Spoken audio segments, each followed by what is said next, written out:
La situation est en train de tourner au vinaigre, est en train de prendre une autre dimension. L'étau est en train de se resserrer contre M.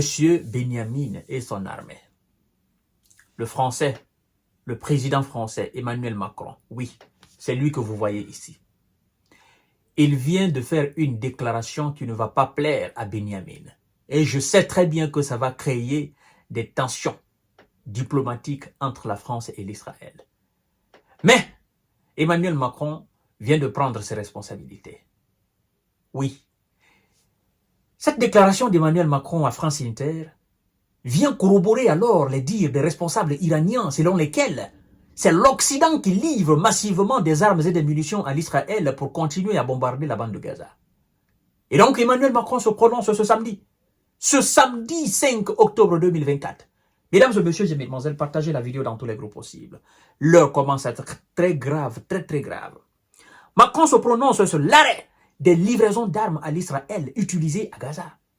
Nous savons que ce n'est pas seulement, n'est-ce pas, à Gaza que Emmanuel Macron fait cette déclaration. Ce n'est pas seulement concernant Gaza. Emmanuel Macron sait de facto que les armes que les Occidentaux, les Occidentaux fournissent à l'Israël, sont utilisées aussi dans d'autres directions qui n'ont absolument rien à voir avec Gaza. Puisqu'aujourd'hui, il a le devoir absolu de défendre le Liban contre les bombardements incessants de l'Israël, puisque aujourd'hui, le ministre de l'Information iranien, au 19e sommet de la francophonie, a appelé la France et dit que son pays compte énormément sur la France. D'ailleurs, il dit que le Liban compte plus que sur la France que d'autres pays dans ce monde. Il dit qu'ils ont peur que le Liban ne devienne le deuxième Gaza. Parce que les bombardements de l'Israël, de l'État hébreu sur le Liban, est devenu écœurant. Et donc, M. Emmanuel Macron dit ceci, mesdames et messieurs et mesdemoiselles. Le président français Emmanuel Macron s'est prononcé samedi pour l'arrêt des livraisons d'armes à l'Israël qui sont utilisées dans le conflit à Gaza. Il dit, je cite, « Je pense qu'aujourd'hui, la priorité, c'est qu'on revienne à une solution politique, qu'on cesse de livrer les armes pour mener les combats sur Gaza, a-t-il déclaré sur la radio France Inter. La France n'en livre pas. Donc, ils disent quoi? Qui livre alors les armes si la France n'en livre pas?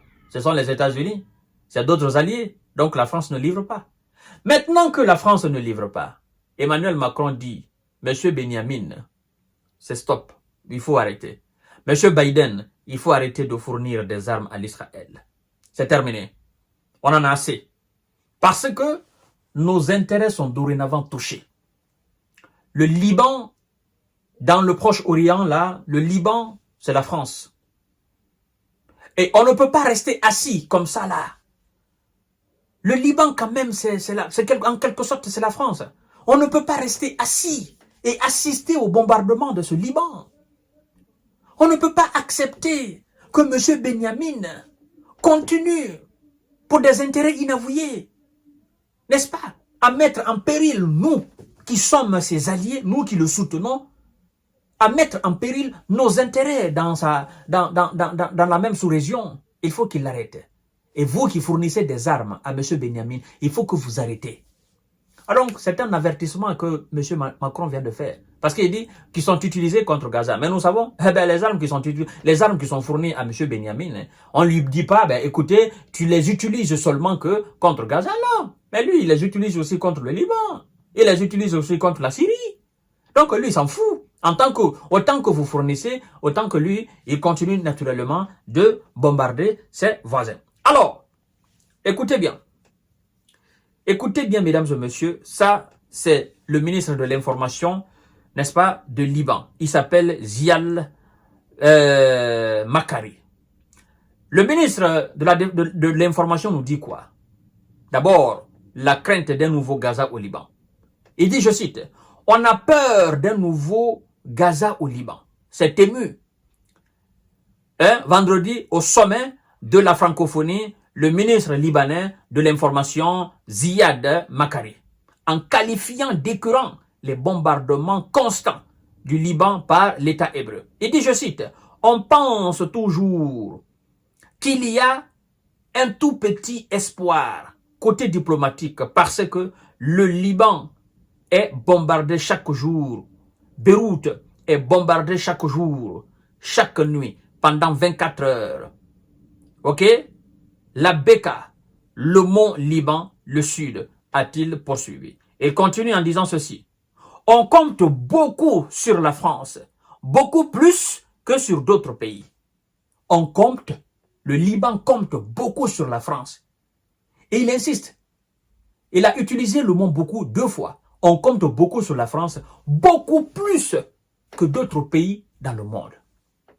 Et donc, Monsieur Emmanuel Macron, cet appel du ministre de l'Information libanais est tombé dans les oreilles d'Emmanuel Macron.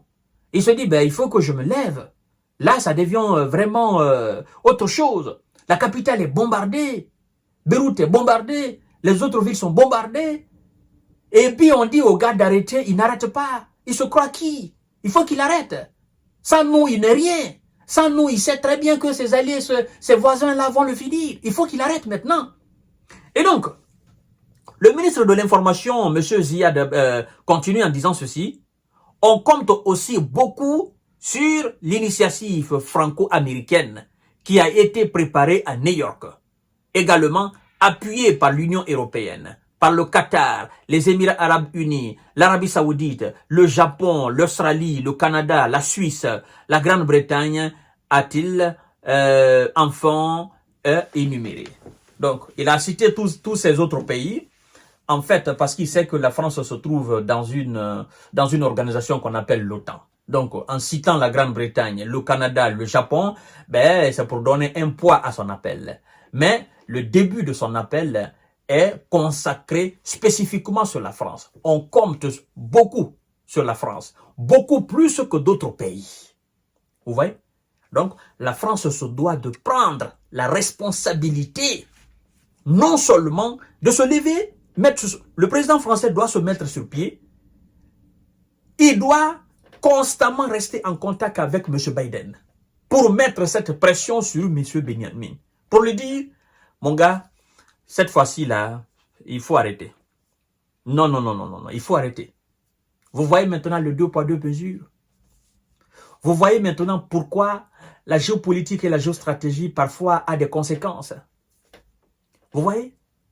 Donc, cette ossature de l'OTAN, qui, le 7 octobre passé, si j'ai bonne mémoire, disait, ah oui, l'Israël a le droit de se défendre. Ils sont restés muets pendant que Gaza était sous le coup, n'est-ce pas, de feu de l'Israël, de l'État hébreu. Ils sont restés muets. Ils n'ont pas dit en ce moment, il faut arrêter, il faut cesser la livraison des armes. Mais puisque ça touche maintenant un intérêt géostratégique de la France, là, on commence à prendre des positions. C'est une question d'intérêt. Ah oui, c'est une question d'intérêt clairement. Et c'est un signe pour tout le monde. Voilà. Et je crois d'ailleurs que la position que M. Biden a dorénavant prise, cette position est due à la pression que Emmanuel Macron met sur M. Biden. Pour dire, mon ami, ça je ne peux pas accepter. Ce peuple-là, je dois beaucoup de choses à ce peuple libanais. En fait, la France doit beaucoup de choses à ce peuple libanais. Et donc, même si on ne leur donne pas des milliards, mais tout ce qui peut être à notre pouvoir d'empêcher une escalade dans ce peuple, dans ce pays-là, pour que les gens continuent de vivre tranquillement, nous allons le faire.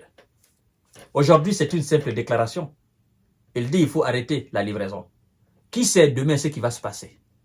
Donc, M. Benjamin, c'est pour vous dire, mettez de l'eau dans votre vin. Parce que plus vous continuez à bombarder, plus vous continuez à vous isoler tout seul. Parce que vos alliés vont se diviser à votre sujet. Et voilà, c'est un responsable du gouvernement, disons oui, du gouvernement libanais au nom du peuple libanais qui fait un appel, qui appelle la France. Joue ton rôle. Oui, joue, prends tes responsabilités. Joue ton rôle. Tu fais partie de ces 5 conseillers ou bien de ces 6 conseillers permanents de l'ONU. Tu as pour allié phare M. Biden. Dis-lui, lui qui fournit des armes à M. Benyamin, dis-lui d'arrêter. Dis-lui de dire à M. Benyamin de cesser de bombarder le Liban. Dis-lui. Donc, mesdames et messieurs, la situation devient complexe. C'est pourquoi je vous ai dit que la question du Moyen-Orient est une question périlleuse, très périlleuse. Donc nous allons voir la suite. En attendant, continuez à partager la vidéo dans tous les groupes possibles. Le monsieur commence à s'isoler parce que le monde, voilà, les gens commencent à se diviser à son sujet. Voilà, donc c'est un peu ça. Je vous donne rendez-vous tout à l'heure.